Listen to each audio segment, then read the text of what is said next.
Intermittent fasting, will it help me lose weight? Okay, so it might, for sure. All right, what is it? What is intermittent fasting? Intermittent fasting is a generic term that has a bunch of different types of fasting where we limit the amount of time or the time window or the amount of food that we consume in a day. Thank you, Professor from Back to the Future. Congratulations on the flux capacity. I like Christopher Lloyd. Intermittent fasting is very, very similar to a calorie-reduced diet, which is my favorite. Of all the diets that are out there and all the different schemes you can do trying to lose weight, my favorite is calorie reduction. I call it portion reduction because it's the simplest to understand from a basic science point of view.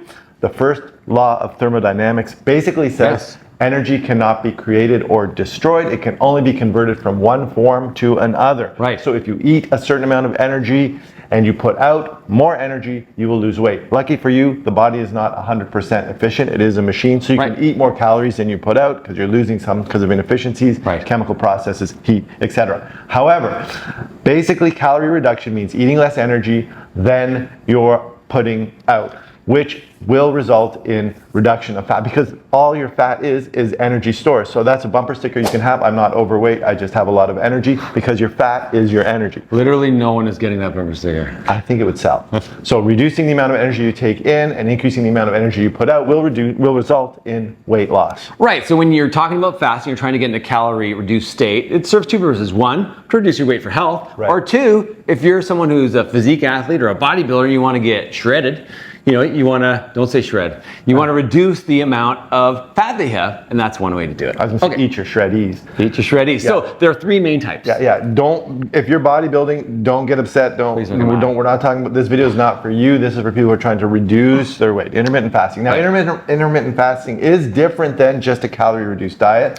But the sort of elements behind it are very similar in that you're reducing your calories. Sure, and I would say, there's a lot of studies about this, and we've talked before. Nutritional studies are not perfect, but there's common benefits to intermittent fasting and calorie reduced diets, that they both have benefits for weight loss, but there are some unique benefits that studies have shown to intermittent fasting. Yes, thank you. Okay, so what are the types of intermittent fasting? Well, you can intermittent fast in a day, or you can intermittent fast over a few days. Right. You can say, I'm going to, some of the plans say don't eat for 8 hours in the day. Right, so that's time restricted eating or time restricted feeding. Right, or you can do it daily where you want like a 5-2 ratio where you don't eat for 2 days of the week and you do eat for 5 days of the week. Or there are days where you have eat normally and then other days where you have a drastic reduction, so say like a 500 calorie per day. And which one you do is obviously totally up to you, and definitely you should discuss this with your healthcare practitioner because there are certain people, let's right out the gate say it, there are certain people that should not look into intermittent fasting. These would be children,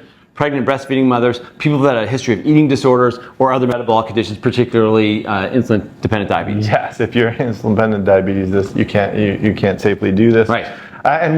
So there is some scientific evidence to support this. Again, a proper double-blinded randomized controlled trial would be difficult to do in this setting because how are you going to blind someone? There was one. But how are you going to blind the subject to whether they're intermittent fasting? So it's not blinded. Why am I so hungry? I guess I know which arm I'm in. Right. So that's not going to work, but there is some evidence. And from the evidence, we've come up with 3 theories of why intermittent fasting works. Okay. Number one, the oxidative hypothesis.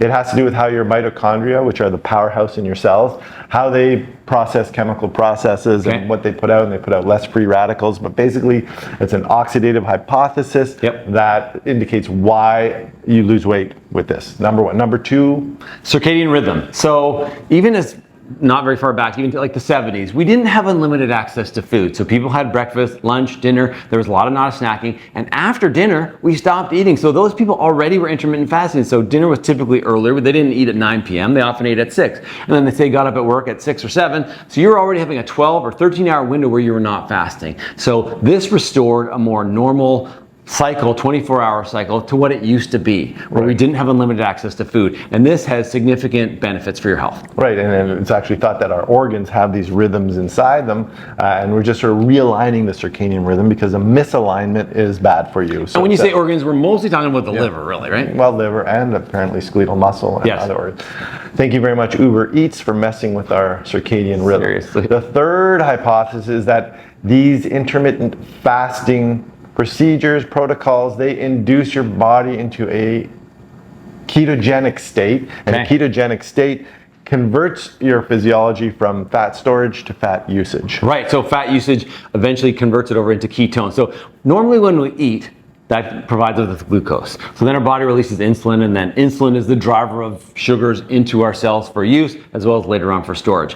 Once the glucose is gone, the next kind of source of energy is our glycogen. So glycogen is located in our liver and in our muscles. This is a short-term store. And then once that's exhausted, that's when our bodies turn to fat, and that's when it turns to ketones. And some people say that ketone generation primarily comes after 24-hour fasts, but there are lower levels that show up a little bit earlier. And some people also say that our brains actually preferentially use ketones, and this was the philosophy behind the ketogenic diet as a treatment for intractable epilepsy back in the day. Okay, so those are the theories in the medical evidence that we have that support the intermittent fasting diet. Right. Many of our viewers will call this the blah, blah, blah. Those people that comment say up to all I heard was blah, blah, blah. That was the blah, blah, blah. Right. What are the benefits? Okay. Or the theoretical benefits or observed benefits in various studies of this intermittent So fasting? the number one benefit is that it improves your ability to lose weight. And that has a lot of benefits associated with it. Right, and the reason that they think it helps you lose weight is one, because of a calorie deficit that is kind of forced on you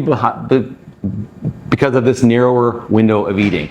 The trouble is, when you have a window of eating, you have to make sure that you still do two things. One, during that window you don't overeat, and number two, that you don't make bad food choices during that window. You still have to eat healthy food. You can't eat garbage during your 8-hour window and think that you're going to have the health benefits of intermittent fasting. That's really critical. Right, and like we said, it's hard to do a study looking at all this stuff. Yep. However, they do some observational studies. For example, some religions that have fasting as part of the religion. Sure. They've followed those groups of people to find some of the benefits, and Yep. these are some of the benefits. Reduction in weight. My mom always said, if there's a religion and they have like a food sort of restriction or food thing, it came from a place of health or safety or cleanliness way back in the day. Wasn't it also from a place of like suffering to kind of impose to be uncomfortable and to suffer? She never said that. No. And I think that's the other thing too, is that our society is never uncomfortable. Yeah. We never want to be cold. We never want to be hot. Yeah. We never want to be hungry. Yeah. And I think that's bad for us. Sometimes you make me feel uncomfortable when I make a joke and you I'm uncomfortable look right down now. on- Okay. I'm uncomfortable right now. Obesity. Okay. A reduction of body weight is Yep. one. Independent of that, Okay. it has benefits to lower your blood pressure. Okay. There's some studies that show that your blood pressure can come down up to 10 millimeters of mercury. Okay. Just from the intermittent fasting diet alone. Next one, some studies have shown or hypothesized that it can improve your lipid profile. Certainly this is variable amongst the different studies, but you could improve your cholesterol. And with respect to diabetes, the literature is sort of mixed whether it does help your diabetes or not. Right. I would say from what I read, it doesn't look like it's going to help your diabetes. However, that is being explored too. So those are the main benefits that we could get from the scientific Yep. literature of the intermittent fasting diet. Of course, be very, very careful, because if you fast intermittently and you go through that state, you might feel lightheaded, you may trip, Yep. you may fall, you may bonk your head. So be super careful if you're going to try this diet, okay? Try it intermittently. I would say the other thing is start maybe with a shorter window. Yeah. Don't be too hard on yourself if you can't do it too many days. You Yeah. can bail on it if you feel uncomfortable. Yeah. And then just start slowly and then see how it goes. Yeah, maybe start with a 1 hour fast. Honestly, I think it's funny that we were talking as we were doing more research for this. Even yesterday, between lunch and dinner, I decided I'm going to try not to snack because I'm a grazer, and I felt that all I could think about was food for like the 6 hours between lunch and dinner. I was a little bit uncomfortable and shocked at how much I was thinking about it. Right. Very surprising. I find if I'm doing something and I'm, my mind is Busy. occupied, busy, then Yeah. I can go longer with a fast. I've never tried the intermittent fasting diet on purpose, but certainly, in our training and everything we've been through, we've gone through periods where, we haven't eaten a couple of meals, we've been at the hospital all day. Yeah. That does happen.